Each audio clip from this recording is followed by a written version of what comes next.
This is our education video podcast. Our topic is adolescents with complex learning needs. Three topics we chose for this are ADHD, autism and dyslexia. I took ADHD, Adam took autism and Philip took dyslexia. Autism is a lifelong neurodevelopmental difficulty that affects the development of the brain in areas of social interaction and communication. People with autism have difficulties in communicating and forming relationships with people, in developing language and in using abstract concepts. Autism also impacts on their ability to make sense of the world around them. Irish Autism Action has funded a study that determined the number of people in Ireland who are on the autism spectrum. The study concluded that the current rate of autism in Ireland is 1 in 100. Autism is described as a spectrum disorder. This means that the symptoms and characteristics of autism can present themselves in a wide variety of combinations and can range from mild to severe.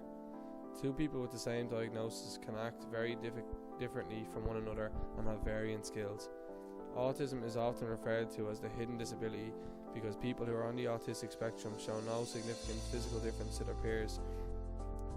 Rather, it is the behaviours that mark them out as different. The three main areas of difficulty for people with autism are referred to as the triad of impairments. These include social communication, social interaction and social imagination.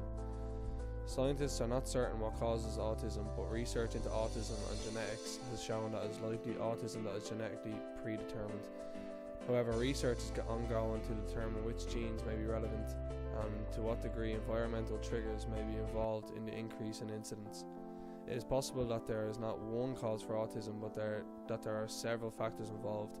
The theory that a way a child was parented was in any way a cause of autism has long been dismissed. ADHD is a chronic condition marked by persistent inattention, hyperactivity and sometimes impulsivity.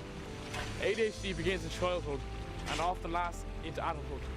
As many as 2 out of 3 children with ADHD continue to have these symptoms as adults. Children with ADHD show signs of inattention, hyperactivity and or impulsivity in specific ways.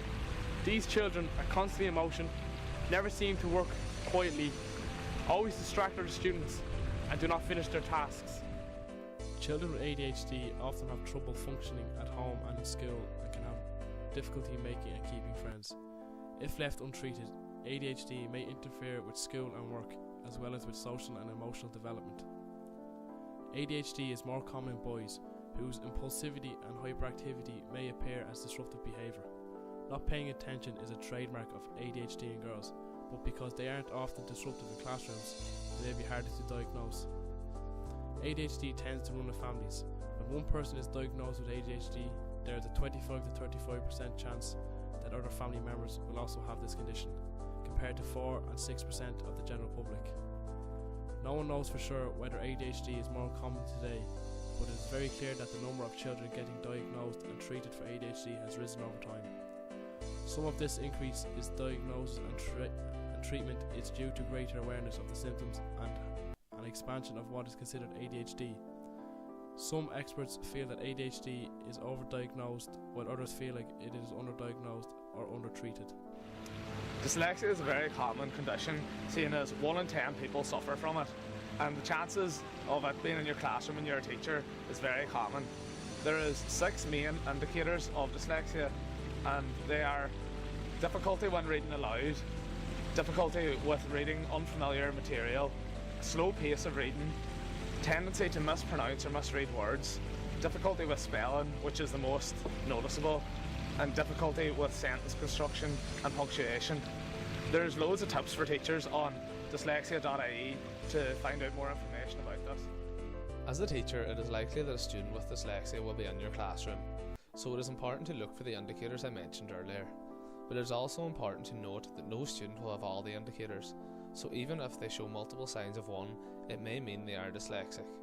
The number of indicators they show signs of does not indicate whether the student has mild, moderate or severe dyslexia.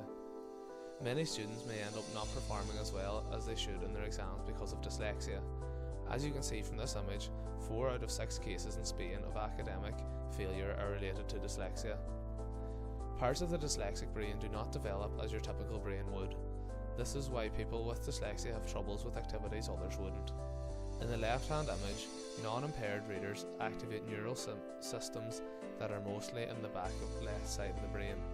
In the right hand image, dyslexic readers underactivate these reading systems in the back of the brain and tend to overactivate the frontal areas. The occipitotemporal system, shown in green, is a high-speed direct link between what the eyes see and meaning, the pathway skilled readers use. The parieto-temporal system, shown in blue, activates almost simultaneously after the occipitotemporal system activates. This suggests that developing the parieto-temporal pathway is necessary for fluent reading with good comprehension.